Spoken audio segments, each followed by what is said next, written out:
Welcome back. Today we're going to take a look at the top 10 cryptocurrencies by market cap. We're going to start with Bitcoin number 1, followed by Ethereum, BNB, Solana, XRP, Dogecoin, and then we're ending with... we're going to end with Tron at number 10. Let's get straight into it. Where are we now? BTC. So for BTC, oh my god, BTC is about to complete the inverse head and shoulders. A long-awaited inverse head and shoulders. Left shoulder hit. I think we're going to get a very small right shoulder, and then that's it. We blast off. Woohoo! Anyway, we have a target fresh out of the oven for you at around $96,000. We don't know for sure yet whether it's going to be breaking 100,000, but we have 96,000 as the target. Previously, we had this inverse head and shoulders, but nope, we dropped lower, cleared all the clusters of cells over here, rose higher, drop even lower, clear all these clusters, rose, drop, and then pump, we're here. We're back at the resistance line. So more likely than not, we should be seeing some sort of a breakout towards the upside. But the thing I don't like about this is that we're already hitting the skinny pink line. Right. If you were to go back into history, we actually did cross it, a little bit here and there. But eventually, we rose a bit higher first before dropping lower. We may not even go to 96,000 though. Right. We may go just a little bit past 90,000. And after that, we could be coming back down. So yeah, again, as it stands, right, we have a target here, 96,000 for BTC. Ethereum against BTC. Here we are for Ethereum BTC. Ethereum BTC is still on its way down towards its target at 0.0364. It's still under the skinny pink line. The trend is still largely bearish for ETH BTC. So we're anticipating the completion of an A, B, C, D, E. A very, very, very big squeeze that goes all the way back to 2017.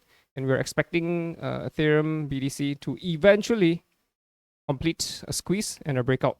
I suspect this will only come 2028, 2029, the next halving, if anything. We're also under the skinny pink line. So against BTC, Ethereum is fairly weak. Against USD, Ethereum still looks okay, but yeah, we're already under the skinny pink line. So the bearish trend is already on for Ethereum. It's not yet on for BTC. BTC continues to punch back up above the skinny pink line, but not Ethereum. Ethereum still stays under the skinny pink line. So the trend is still largely bearish for Ethereum. If anything, this isn't more likely than not an ABC, right? So we're still expecting this down wave to come eventually for Ethereum. So be careful about going long for Ethereum at this point of time.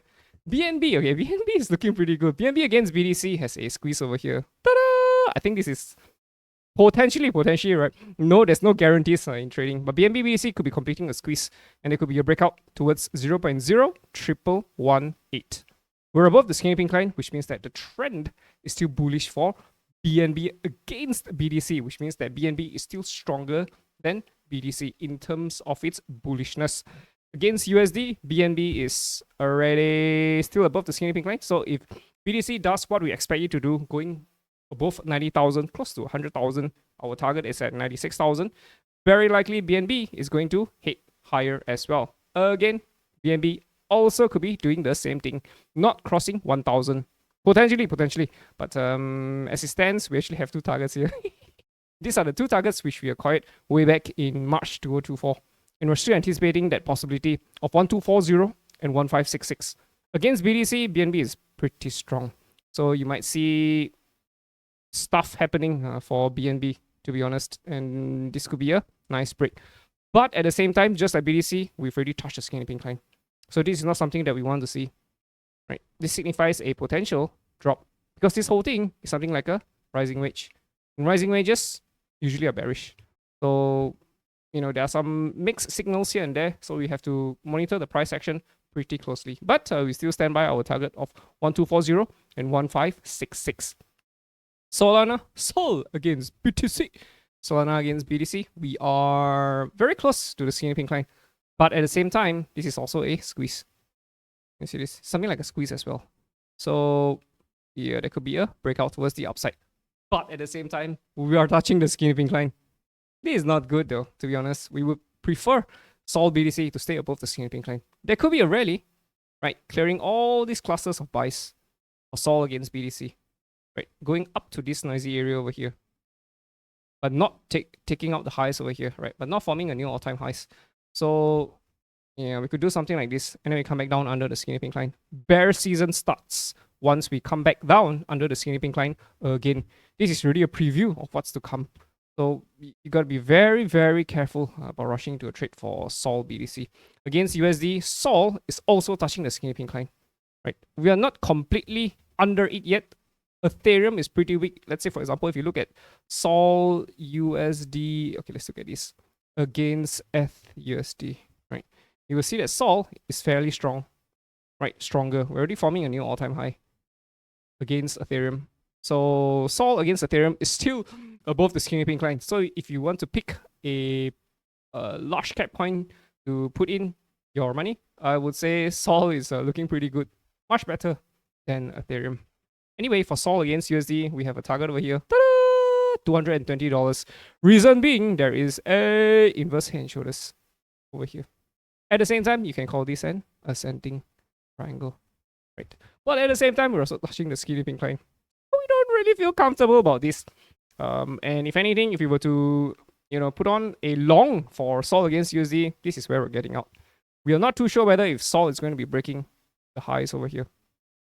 Right.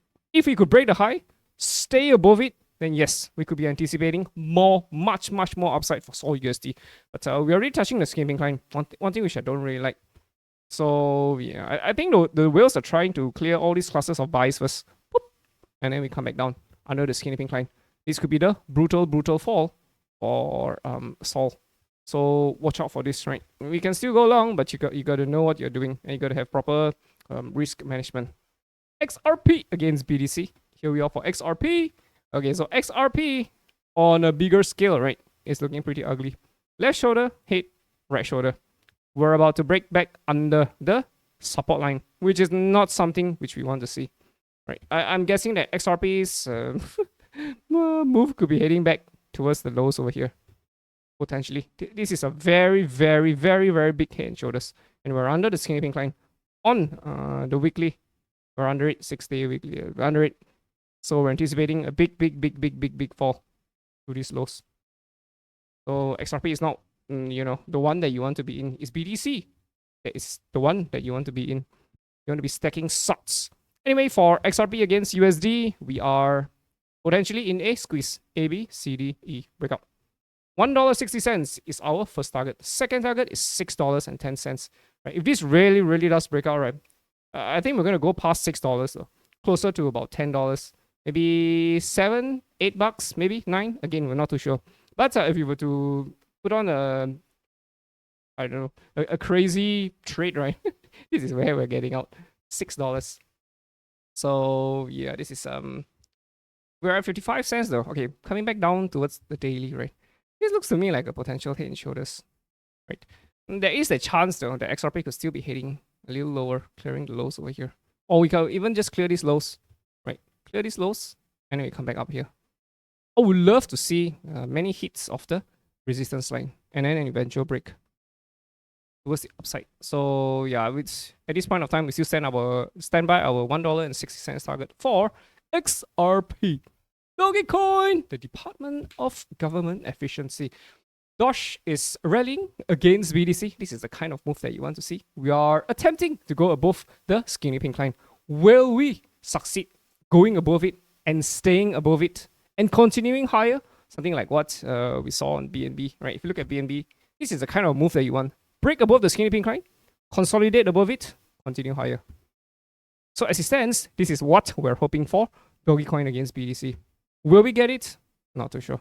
We're not too sure. I would love it if we could just hit the resistance for the the third time. And then we break it. Oh, this would be awesome. This will be awesome. But I suspect that this will be a very big resistance. So we might just stop at like 600. Or maybe at around... Okay, let me just see me a little bit. 555. Ha. We might stop at ha. And then, yeah, we might consolidate here a little bit before continuing higher. Right? And of course, there's another noisy area over here. So going close to about 1,000. Yeah, something like that though. We'll take it one step at a time for Dogecoin. Against USD, DOGE is also attempting to break above the skinny pink line. Will we succeed in breaking up and staying above it? Yes, no? Previously, we did break up, but we failed to stay above it. Now we're attempting to do it again. Will we succeed? It remains to be seen. We're not too sure. So that's the fate for Dogecoin at this point of time. Ton against BTC. Okay, we look at it on Coinex. Right, Ton is already breaking back under the skinny pink line. Not the kind of move that you want to see. Right, the moment you go under the skinny pink line, and if you stay above it, stay below it, this means that bear season is full on Ton BTC. So as it stands, we don't like what we see. We think that Ton is going to lose dominance against BTC. Against USD, of course, if BTC rises, very likely you're going to see Toncoin rise as well. Right, but Toncoin is also hitting a skinny pink line. Right, there could be a rally though, clearing some of these clusters of buys. I'm not too sure if there's going to be another new all-time high for Ton. But as it stands, we don't really like what we see. So be careful about rushing into a trade for Toncoin. Tron! What's up, Justin? Tron against BTC. Okay, we're coming back under the skinny pink line. Yes? No? Not too sure. Not too sure. But this is definitely a very, very big accumulation phase. Eventually, we're expecting a big breakout. A clearance of these clusters of buys. Eventually. But the only question is how much lower are we going to go? Are we going to take out these lows and take out these lows and take out these lows as well? Stop at this noisy area? Yes, no? Not too sure. It remains to be seen. Against USD, Tron is... Okay, Tron is clearly above the skinny pink line, right? But we have not taken out these highs yet. So are the whales willing to push higher? Right. If we could take out these highs, stay above it, then yeah, more likely than not, so we could be continuing higher for Tron against USD. But as it stands, we're not too sure. We're still above the skinny pink line, so technically Tron is still bullish. It's in a bullish trend. But what kind of a move are we going to get here? Is this going to be a bullish continuation chart pattern? Falling channel, maybe a symmetrical, right? Or is this going to be a descending triangle? I suspect that once BTC starts rallying right bullishly, it's going to affect Tron as well. And Tron could also see a bullish trend continuation towards the upside. Again, Tron is pretty strong though so far. So if anything, yeah, if BTC goes up, very likely Tron will go up as well. Alright, boys and girls, hope you guys enjoyed it. See you in the next one. Ta-ta!